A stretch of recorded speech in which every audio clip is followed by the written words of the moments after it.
Bismillahirrahmanirrahim. Assalamualaikum warahmatullahi wabarakatuh. Alhamdulillahirabbil alamin wassalatu wassalamu ala asyrafil anbiya'i wal mursalin sayyidina wa maulana Muhammadin wa ala alihi wa sahbihi ajma'in.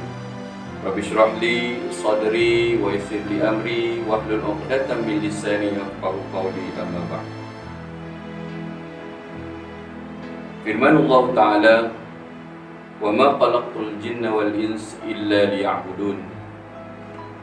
Tidak kami jadikan jin dan juga manusia kecuali ataupun melainkan kerana untuk beribadat kepadaku.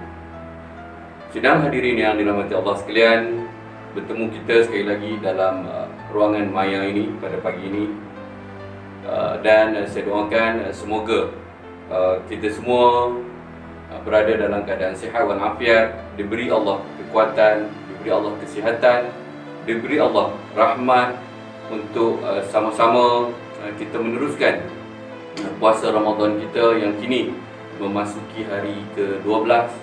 Kita pun kalau kita imbas ke Bali, disebut sebagai fasa kedua Ramadan ini, iaitu fasa maghfirah, yakni keampunan. Jadi inilah fasa yang patut sama-sama kita rebut untuk kita memohon keampunan daripada Allah Subhanahu Wa Taala. Semoga dengan ibadah Ramadan kita pada tahun ini, ibadah yang terbaik, ibadah yang boleh menjadikan ataupun memungkinkan Allah memaafkan kita, memaafkan segala dosa-dosa kita, ya. Di samping kita diberi kekuatan dalam fasa ke-4 PKP ini. Jadi tuan-tuan, saya doakan juga kita masih lagi boleh bertahan, ya. Stay at home, stay safe, ya. InsyaAllah kita akan menang dan kita akan kembali bertugas ataupun menjalani kehidupan harian kita seperti biasa, ya. Jadi tuan-tuan tahu, mungkin tidak berapa hari saja lagi ataupun berapa lama saja lagi kita akan memasuki gerbang Syawal, ya. Jadi apapun, kita kena bersedia untuk menghadapi sebarang kemungkinan, dan kita doakan semoga Allah beri kita kekuatan dan kesihatan untuk kita menempuh segala ujian yang Allah beri pada kita.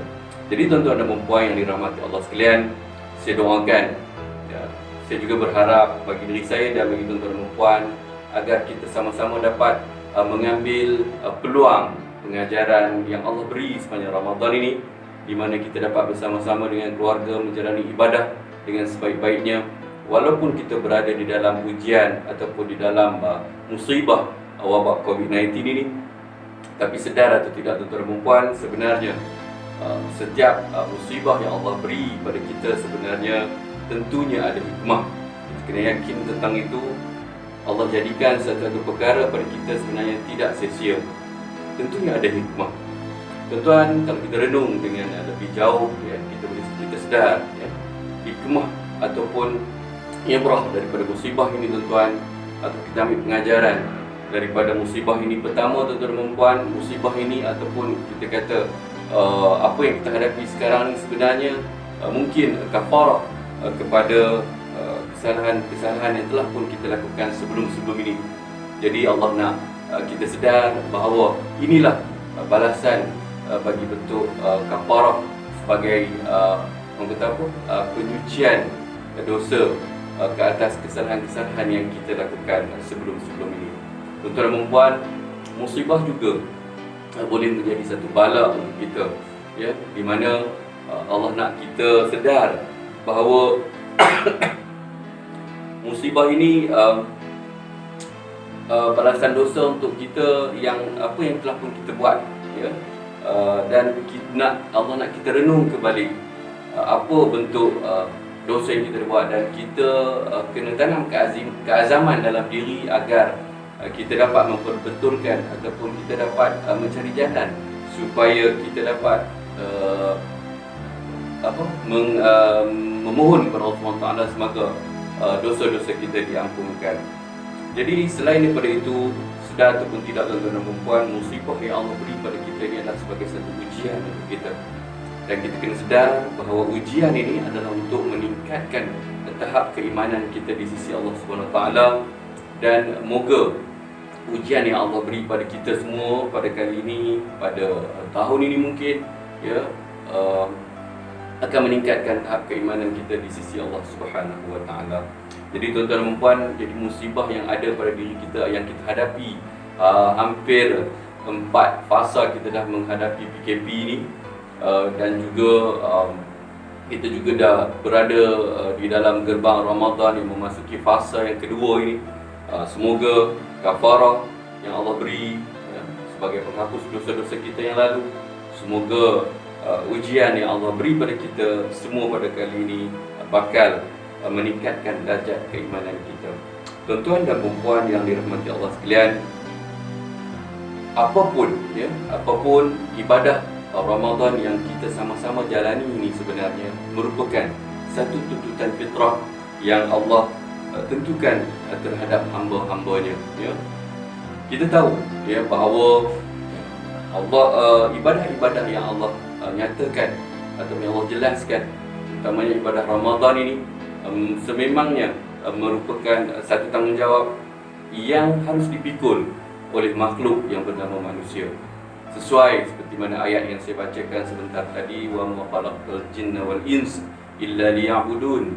Tugas kita, ya, ataupun tanggungjawab kita, ya, atas muka bumi ini semata-mata, ya, fitrah kejadian kita adalah untuk beribadat kepada Allah SWT. Jadi kita tak perlu persoalkan kenapa kita perlu berpuasa, kenapa kita perlu berbuat baik, kenapa kita perlu bersedekah, ya. Semua itu adalah fitrah kejadian manusia. Sememangnya manusia memerlukan satu pegangan, ya, untuk dipegang, ya, sebagai satu pegangan, sebagai panduan dalam kehidupan seseorang. Jadi tuan-tuan dan puan yang dirahmati Allah sekalian, ya, sebenarnya amalan puasa ini sendiri, ya, yang dilakukan oleh kita sebenarnya membawa diri kita kepada fitrah kejadian kita, ya, iaitu tanggungjawab kita, asal kejadian kita hanya semata-mata untuk beribadat kepada Allah Subhanahu Wa Taala. Dan ibadat ini juga boleh menentukan kita, tuan-tuan dan puan, ya, sama ada menjadi hamba Allah atau hamba kepada nafsu. Kita tahu bahawa Allah kurniakan kita dengan akal, namun Allah hadirkan juga pada diri kita dengan nafsu. Jadi dengan berpuasa ini kita kena sedar bahawa kita ini adalah hamba Allah ataupun hamba nafsu. Tuan-tuan, kita perlu lihat, ya, kalau kita keluar, kalau kita di zaman di luar PKP dulu, ya, kita ke bazar Ramadan dan sebagainya, kita boleh tahu di mana kedudukan kita, hamba nafsu ataupun hamba Allah SWT.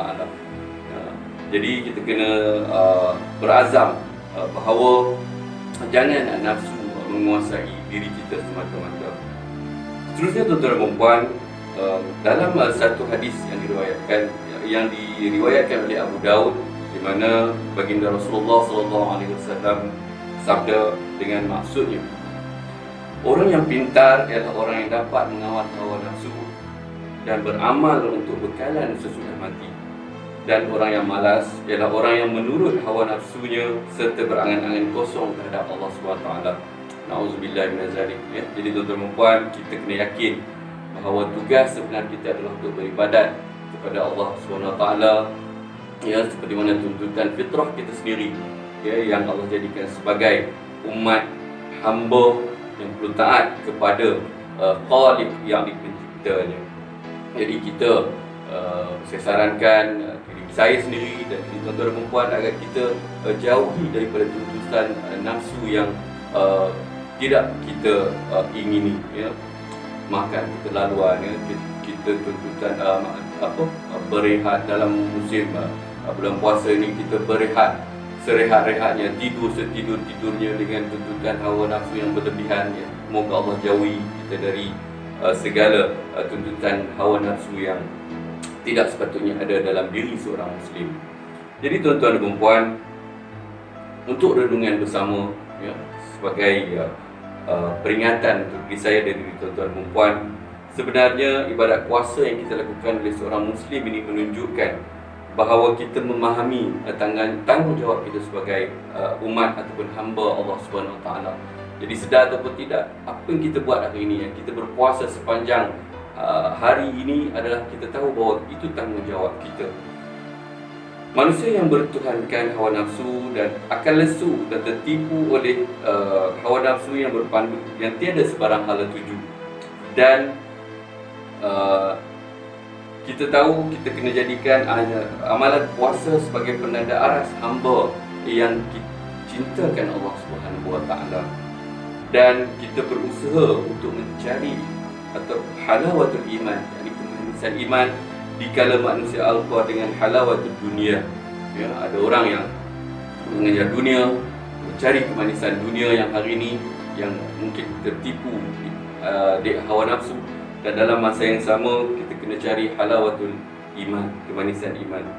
Tuan-tuan dan puan yang dirahmati Allah sekalian, dalam mencari halawatul iman ini, tuan-tuan dan puan, Imam Hasan Al-Banna ada menyebut, ya, kita cari kemanisan iman dalam 3 ibadat yang kita selalu buat. Tuan-tuan, cuba kita amalkan bersama, insya-Allah, ya.